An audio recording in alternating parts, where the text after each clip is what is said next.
너무 마음이 아픕니다. 러시아 군인들 잡혀온 애들 보면 막 2002년생이고 제대로 훈련 한번 못 받아본 애들을 자기도 모르는 사이에 전쟁에 집어넣고, 아니 2022년에 전쟁이 웬 말이야.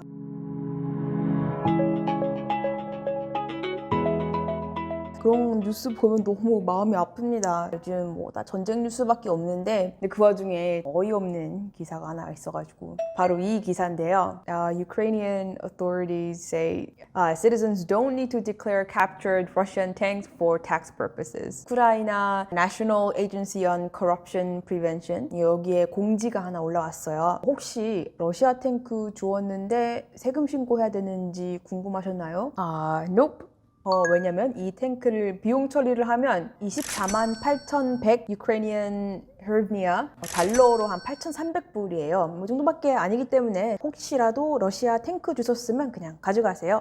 소득세 신고할 때 보고할 필요 없습니다. 그래서 오늘은 세금 관련해서 얘기를 좀 해보고 싶어요. 이제 각 나라별로 굉장히 제도가 다른 것들 중에 하나가 세금인데, 한국과 미국 세법 중에서 가장 크게 차이 나는 게 바로 이 증여세, 상속세이거든요.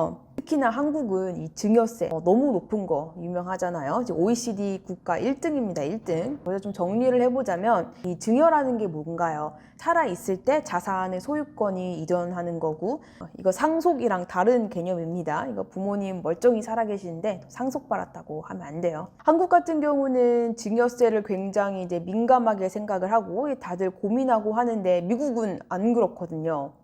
왜냐? 증여세를 낼 일이 거의 없으니까. 사람들이 이거를 뭐 알아봐야겠다 이런 거 필요성을 못 느낄 정도로 그만큼 이 증여에 대해서는 그 금액에 대한 면세 공제 한도가 굉장히 높다는 뜻이에요. 자세히 한번 볼게요. 일단 한국이랑 미국은 증여세를 누가 부담하는가, 이 부담하는 주체, 세금 부담하는 주체가 다릅니다. 세금을 누가 내느냐? 한국 같은 경우는 증여를 받는 사람에게 납세 의무가 있고요. 미국은 증여를 해주는 사람에게, giver에게 납세 의무가 있는 거예요. 그리고 또 한 가지는 이제 부부 증여라는 게 한국에 있는데, 저도 이거는 몰랐는데 왜 부부 사이에 돈이 왔다 갔다 하는데 증여가 되는 거지? 어쨌든 한국 같은 경우는 6억 원 정도가 증여세 면제 한도라고 합니다. 미국은 그런 거 없어요. 그런 거 과세 대상도 아니야. 그리고 이제 증여자의 국적이나 거주지에 따른 증여세법이 좀 달라지는데, 일단 미국 같은 경우는 증여자가 미국 시민이거나 그린카드 있는 permanent resident이면은, 뭐 미국에 사시는 분들 잘 아시겠지만 전 세계 모든 재산에 대해서 이 IRS한테 납세 의무가 있죠. 증여세 보고는 물론이고. 근데 미국 세법에 따라서 증여자가 외국인이라면 이런 경우에는 미국에 있는 자산을 증여할 경우에만 납세 의무가 있습니다. 한국 같은 경우는 이 receiver 수증자 기준이니까 전 세계에서 증여받은 재산에 대해서 한국에 증여세 납세 의무가 있습니다. 만약에 수증자가 한국 거주자라면, 그나마 비거주자면 한국에 있는 재산만 해당이 되는데, 어쨌든 이거는 한국 사람 대상으로 하는 거니까. 자, 그리고 이제 가장 큰 차이점인 증여 공제 한도. 미국에는 두 가지 개념이 있어요. 하나는 그 annual gift tax exclusion이 있고, 그리고 두 번째는 평생 한도액, unified tax credit, UTC라고 많이 들어보셨을 거예요. 이게 두 가지 개념이 있는데, 일단 첫 번째 그 연간 증여세 면제에 대해서 좀 보면은, 부모 1인당 증여하는 자녀 한 명당 연간 16,000달러까지 세금이 면제가 됩니다. 작년까지만 해도 이게 15,000불이었는데 한도가 오른 거예요. 그러니까 예를 들어서 내가 부모로서 뭐 내 아들한테 16,000불, 뭐 딸한테 16,000불, 셋째가 있어요. 뭐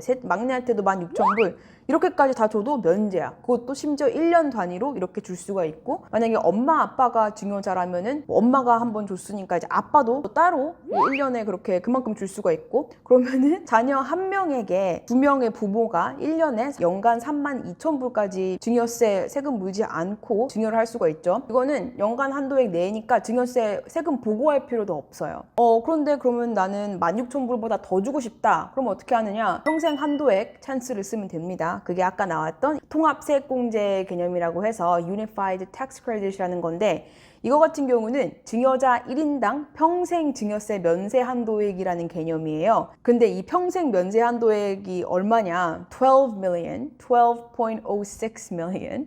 1,200만 불이 넘습니다. 이것도 작년까지만 해도 $11.7 million 였는데, 이것도 한도액이 또 올랐어요. 올해부터. 한도가 한화로 120억 원이 넘잖아요. 아니지, 환율도 올랐으니까 한 140억 원 되나? 그리고 이거는 자녀 한 명이 한 사람당 받을 수 있는 평생 증여액 한도니까 애 한 명한테 부모 두 명이 평생 $24.12 million 증여를 해도 세금이 없는 거예요. 예를 들어서 내가 올해 뭐 10만 불을 증여해주고 싶다, 1억 원을 좀 넘게 증여를 해주고 싶다라고 한다면 올해 연간 한도 16,000불 넘겼으니까 나머지 84,000불에 대해서만 IRS에 보고를 하면 끝이에요. 세금을 내는 것도 아니야. 그냥 보고만 하면 돼요. 이 Form 709이라고 이 세금 보고서만 IRS에 제출하면 됩니다. 뭐 나 이렇게 줬다. 연간 한도액 넘어간 거는 그냥 평생 한도액을 쌓아둬라. 그리고 사실 미국 같은 경우는 자녀에게 특히 교육 목적으로 쓸 수 있는 거에 대해서는 세금 공제 혜택이 굉장히 많죠. 529 plans라고 해서 아마 미국 사시는 분들은 Qualified Tuition Plans라고 더 많이 들어보셨을 텐데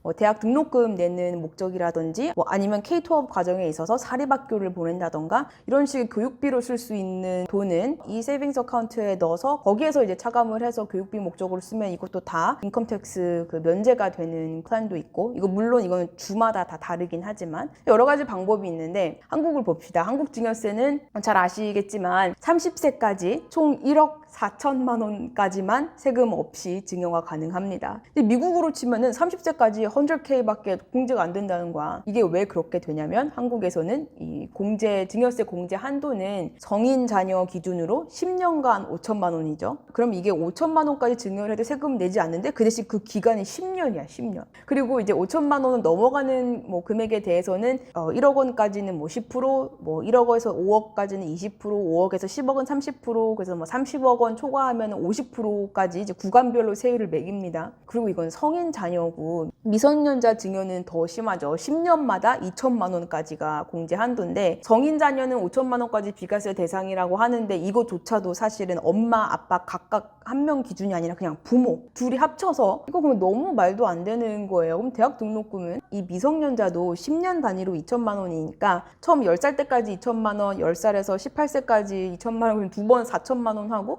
만 19세 이후 또 10년 단위로 두 번 맥스로 5천 준다고 하면은 그렇게 해서 30세 되는 해까지 총 1억 4천밖에 세금 없이 증여가 가능하지 않습니다. 그리고 이제 당연히 현금뿐만 아니라 주식에 대한 증여도 마찬가지인데 만약에 부모가 아이 계좌로 현금을 입금해서 주식을 매수할 경우에는 증여세가 부과되는데요.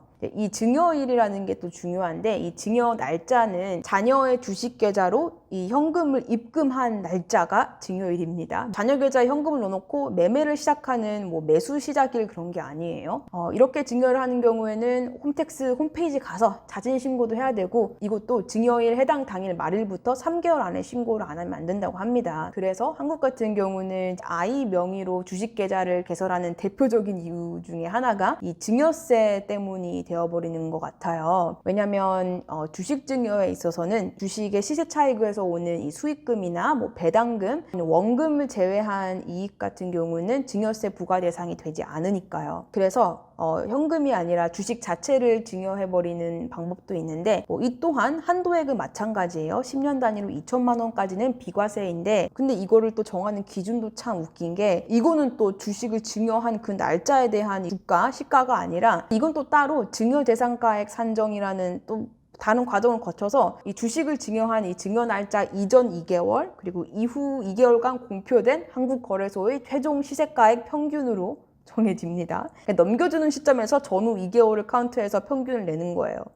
그러니까 물론 최근 2개월 동안 좀 주가가 하락한 주식을 증여하면 좀 더 유리하겠죠. 거기서부터 이익이 나면은 그거는 과세 대상이 아니니까 그렇게 하면은 재산 가액도 줄고 그럼 더 많은 주식 수를 더 증여해 줄 수가 있는 거고 세금도 줄어들겠지만 그런데 만약에 내 초등학생 자녀에게 2천만 원을 증여를 하고 증여 신고를 하고 그리고 그 증여금으로 매수한 주식이 올라서 3천만 원이 됐다고 쳐요. 그렇게 되면은 당연히 추가 과세가 발생이 되지는 않는데 만약에 이거를 신고를 안 했다면 지금 증여금이 3천만 원으로 올랐던 거를 기준으로 세금을 때리기 때문에 그럼 2천만 원까지는 비과세이지만 그 추가로 올라간 1천만 원어치는 세금을 내야 돼요. 거기에 대해서는 증여세가 부과됩니다. 얼마나 억울해. 그러니까 한국에서는 절대 이 증여일에 대한 자진 신고를 잊지 마시라고. 그러면은 이제 너무 높잖아요. 증여세 너무 높으니까 또 방법이 없을까라고 생각을 해보면 한 가지가 있긴 있습니다. 한국 같은 경우는 창업 자금을 증여한다라고 하면은 그냥 일반 증여보다 증여세 공제 한도도 훨씬 높고 세율도 훨씬 낮아요. 지금 한국법상 창업 자금을 목적으로 부모가 자녀에게 증여를 한다면 5억 원까지는 공제가 되고 초과 금액은 50억 원까지는 증여세율이 10%예요. 예를 들어서 자녀가 50억 원 창업 자금을 부모로부터 증여를 받아서 창업을 해서 직원을 10명 이상 고용을 하고 이런 조건을 다 맞춰서 한다면 이 자녀가 내야 하는 증여세는 50억 원에서 5억 원을 공제한 45억 원에 거기다가 10% 세율만 적용을 하면 돼요. 그럼 한 4억 5천만 원이잖아요. 그런데 만약에 이걸 일반적인 그냥 일반 증여세를 때렸다면은 20억 원이 넘는 증여세를 냈어야 하는 건데 오, 그러면은 다 이렇게 되는 거 아니야? 라고 하시겠지만 세상에 그렇게 쉬운 일이 어디 있겠어요. 이게 또 여러 가지 까다로운 조건이 있는데 증여를 받은 자녀는 만 18세 이상이어야 된다는 나이 조건도 있고 또 재산을 그리고 창업지원금을 자녀에게 주는 부모도 만 60세 이상이어야 되고요. 이걸 또 막 아무 업종이나 해당되는 것도 아니고 예를 들어서 뭐 커피숍 차리면은 뭐 창업지원금 그러면 안 되고 또 이 창업자금 관련 증여 비과세 특례를 받을 수 있는 업종이 따로 정해져 있는 이 조세 특례 제한법 제6조 3항을 참고하시면 됩니다. 다 복잡하지만 있어요. 또 기타 등등 자녀가 창업 자금을 받은 이후 2년 이내에는 창업을 반드시 해야 되고 4년 내에 창업 자금을 모두 창업 관련돼 써야 되고 적어도 창업을 10년 이상은 사업을 유지를 시켜야 되고 이 많은 조건들 중에서 단 한 가지라도 조건 충족을 못했다 그러면은 그동안 냈었어야 하는 세금 다 합친 거 플러스 이자까지 붙여서 다 세금 토해내야 됩니다. 그래서 이렇게 한국과 미국을 좀 비교해보는 식으로 증여세를 한번 봤는데 한국 같은 경우는 이 증여세가 좀 너무 과하게 높다 보니까 너무 한도도 너무 타이트하고 그래서 지금 여러 나라랑 좀 비교가 되고 있는데 여기 지금 기획재정부 보고서를 하나 가져왔는데 이 보고서에 따르면 한국의 상속 증여세 비중은 전체 이 세금 tax revenue 2.8% 이거는 OECD 평균치인 0.4%보다 7배 더 많은 수준이고 그리고 이거를 한국 경제성장률에 비교를 했을 때도 상속 증여세가 차지하는 비중이 너무 크다고 해요. 한국 같은 경우는 GDP 대비 상속 증여세 비율은 0.5% 그리고 OECD 평균은 0.1%도 안 된다고 합니다. 지금까지는 제가 좀 증여세 기준으로 설명을 했지만 상속세를 본다면 상속세는 사실 더 심하거든요. 한국 같은 경우는 상속세 최고 세율이 50%가 넘는데 OECD 회원국 평균치는 35% 훨씬 높죠. 선진국 중에서는 그나마 일본이 거의 우리나라보다 유일하게 높은 55%라고 합니다. 이것도 문제예요. 일본도 문제인데 심지어 아예 상속 증여세를 과세하지 않는 나라들도 10개 이상이 되고요. OECD 국가들 중에서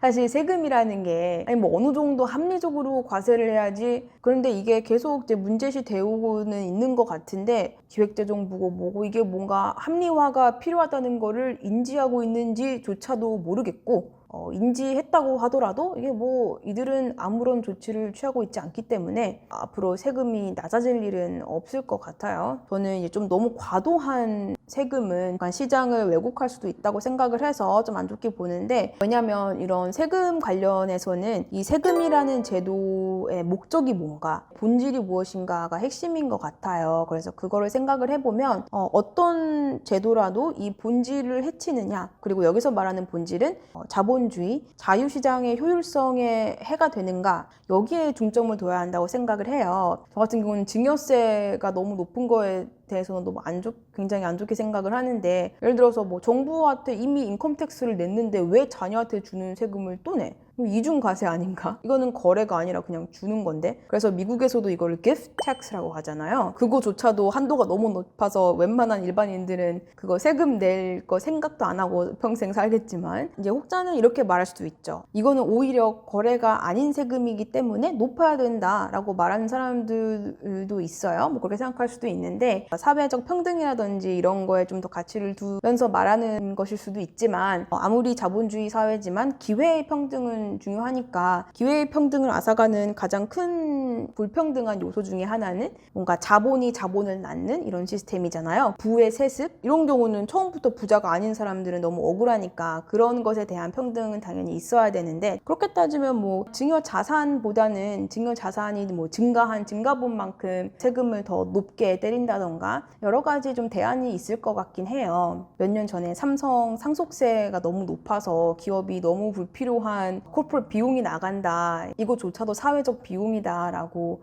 말이 나오면서 그때 잠깐 조명됐던 적이 있긴 했는데 또 뭐 금방 잊혀지고, 특히나 한국은 이 증여세, 상속세에 대해서는 합리적인 수준은 어디인가, 이 부분에 대해서는 좀 사회적 합의가 필요하지 않나 싶습니다.